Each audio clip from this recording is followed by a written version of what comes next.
অবৈধ একটা কাজ জাতীয় সংসদে আমাদের কাছে কাগজ প্লেস করেছে কে? যারা প্লেস করেছে তাহলে তাদেরকে তো আগে আইনের আওতায় নিয়ে আসা উচিত।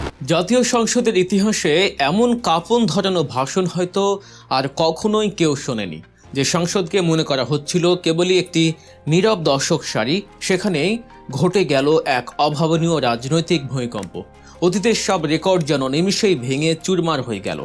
সরকারি দলের বাঘা বাঘা নেতারা যখন নিশ্চিন্তে বসেছিলেন, ঠিক তখনই এমন এক তোপ দাগানো হলো যার ধাক্কায় রীতিমতো কেঁপে উঠেছে পুরো সংসদ ভবন। বাংলাদেশ ইসলামী ছাত্র শিবিরের ইতিহাসের অন্যতম তুখোর, সাহসী এবং দাপুটে নেতা হিসেবে পরিচিত ডক্টর শফিকুল ইসলাম মাসুদ সংসদে দাঁড়িয়ে যা করলেন তা শুধু সরকারি দলের জন্যই নয়, পুরো দেশের রাজনৈতিক মহলের জন্যই এক বিশাল বড় ধাক্কা। তার প্রতিটি শব্দ, প্রতিটি বাক্য যেন এক একটি বিষাক্ত তীরের মতো গিয়ে বিদ্ধ হয়েছে সরকারি দলের নেতাদের বুকে।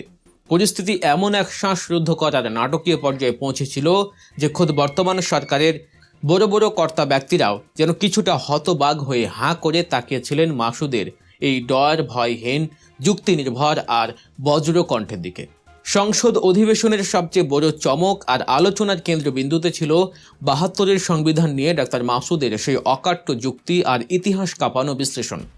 সরকারি দলের সংসদ সদস্যরা যখন হঠাৎ করেই ৭২-এর সংবিধানের প্রতি নিজেদের উথলে ওঠা প্রেম আর ভালোবাসা দেখাতে শুরু করলেন, ঠিক সেই মুহূর্তেই মাসুদ তার স্বভাবসুলভ ক্ষুরধার আর তীক্ষ্ণ ভাষায় এক চরম জবাব দেন।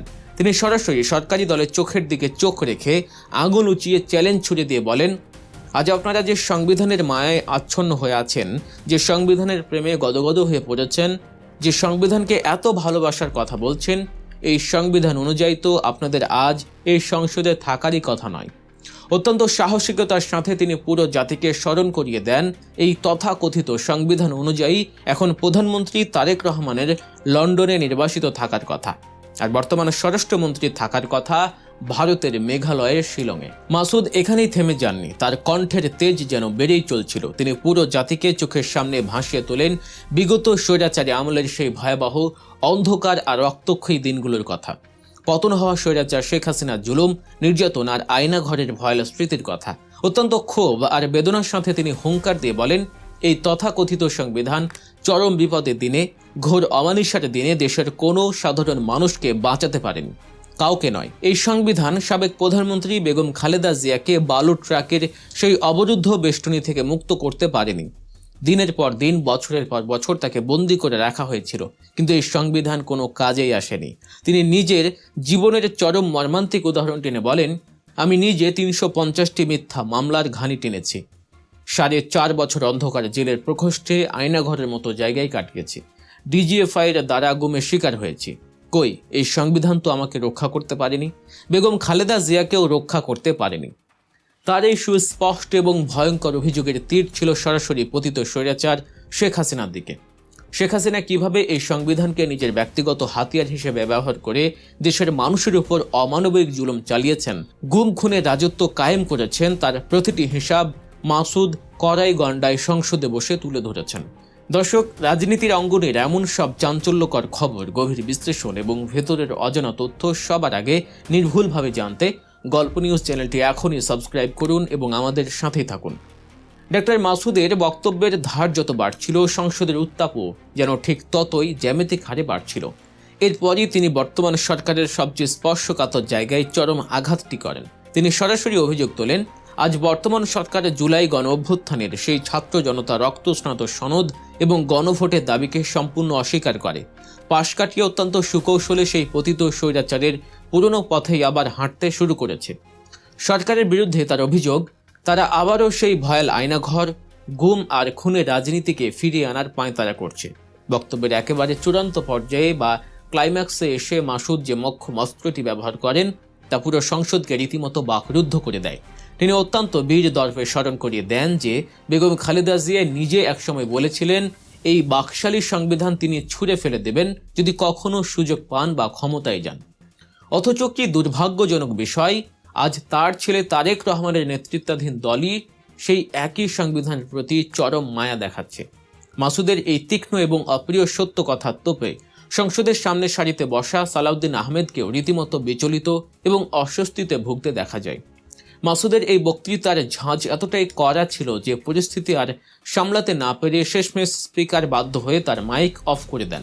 কিন্তু স্পিকার মাইক অফ করে দিলেও সারা দেশের মানুষের মনের মাইক যেন আজ মাসুদের পক্ষেই কথা বলে উঠেছিল। সামাজিক যোগাযোগ মাধ্যম খুললে এখন শুধু ডাক্তার শফিকুল ইসলাম মাসুদের এই ঐতিহাসিক ভাষণের খণ্ড খণ্ড অংশ, চারদিকে প্রশংসার ঝড়। নেটিজেনরা বলছেন এটাই হলো সত্যিকারের বিরোধী দলীয় নেতার মতো রাজসিক গর্জন। তবে দর্শক, সংসদের এই নজিরবিহীন উত্তাপ কিন্তু শুধু ডাক্তার শফিকুল ইসলাম মাসুদের বজ্রকণ্ঠে সীমাবদ্ধ ছিল না। সংসদ অধিবেশনে রীতিমতো ঝড় তুলেছিলেন ছাত্র শিবিরের আরেক সাবেক তুখোর সভাপতি এবং ঢাকা 12-এর বর্তমান সংসদ সদস্য সাইফুল ইসলাম মিলন। তার তোপের মুখে পড়েন রাজনীতির মাঠে সমঝোতার মন্ত্রী হিসেবে পরিচিত বর্তমান সড়ক পরিবহন ও সেতু মন্ত্রী শেখ রবিউল আলম। সেতুমন্ত্রী যখন বিভিন্ন সংবাদ সম্মেলনে এবারের ঈদ যাত্রাকে অত্যন্ত স্বস্তির বলে দাবি করেন, তখন সাইফুল ইসলাম মিলন মাঠে রূঢ় বাস্তবতা দিয়ে তাকে একেবারে ধুয়ে দেন। তিনি চরম ক্ষোভের সাথে মন্ত্রীর চোখে চোখ রেখে তীক্ষ্ণ প্রশ্ন করেন, যেখানে এবারের ঈদ যাত্রায় সড়কেই প্রায় 400-এর মতো কাছাকাছি তাজা প্রাণ ঝরে গেছে, যেখানে দৌলদিয়ায় এক বাস দুর্ঘটনাতেই 40 জনের বেশি মানুষ মারা গেছেন, সেখানে আপনি কোন মুখে কে স্বস্তির ঈদ যাত্রা বলেন?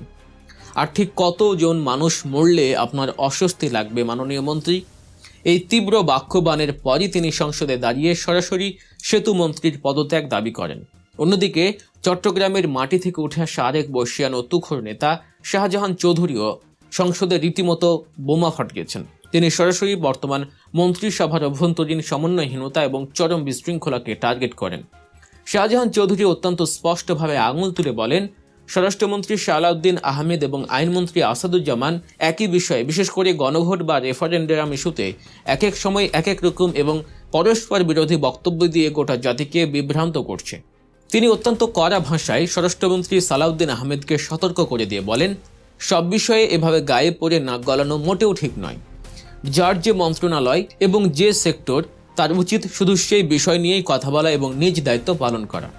সব মিলিয়ে রাজনৈতিক বিশ্লেষকরা বলছেন, গত পরশু থেকে শুরু করে গতকাল এবং আজ পর্যন্ত সংসদে জামায়াতে ইসলামীর যে কয়েকজন এমপি বক্তব্য রেখেছেন, তারা প্রত্যেকেই সংসদীয় বিতর্কে নিজেদের রাজনৈতিক পরিপক্কতা এবং দুর্দান্ত খেলার প্রমাণ দিয়েছেন। দীর্ঘদিন ধরে যারা জামায়াতের সমালোচনা করছেন বা মনে করতেন যে জামায়াত রাজনৈতিকভাবে একটি নিষ্ক্রিয় বা ধ্বজভঙ্গ দলে পরিণত হয়েছে, যারা সংসদে কোনো কার্যকরী ভূমিকা রাখতে পারবে না, আজকের পর তাদের সেই ধারণায় রীতিমতো চুনকালি পড়েছে বলেই মনে করছেন দলটির কর্মী সমর্থকরা। একই সাথে রাজনীতির মাঠে যারা সুকৌশলে জামায়াতকে ভিলেন বানিয়ে, জামায়াতকে দুর্বল বানিয়ে নতুন দল এনসিপিকে মাথায় তুলে রাজনীতি করতে চেয়েছিলেন, তাদের জন্য সংসদ অধিবেশন এক বিরাট সতর্কবার্তা। নীরবতা মানেই যে দুর্বলতা নয় এবং সুযোগ ও সময় মতো জামায়াত যে কতটা ভয়ঙ্কর রাজনৈতিক প্রজ্ঞার প্রমাণ দিতে পারে, সংসদীয় বিতর্ক তারই একটি জ্বলন্ত উদাহরণ। দেশের আগামী দিনের রাজনীতিতে এই সংসদীয় উত্তাপ যে এক নতুন সমীকরণের জন্ম দিচ্ছে বা দেবে, তা আর বলার অপেক্ষা রাখছে না। এবং সেই সমীকরণে জামায়াত যে একটি বলিষ্ঠ ভূমিকা রাখবে তা অনেকটাই পরিষ্কার। দর্শক, সংসদের এই উত্তপ্ত পরিস্থিতি এবং নেতাদের এই সাহসী বক্তব্যগুলোকে আপনি কিভাবে দেখছেন?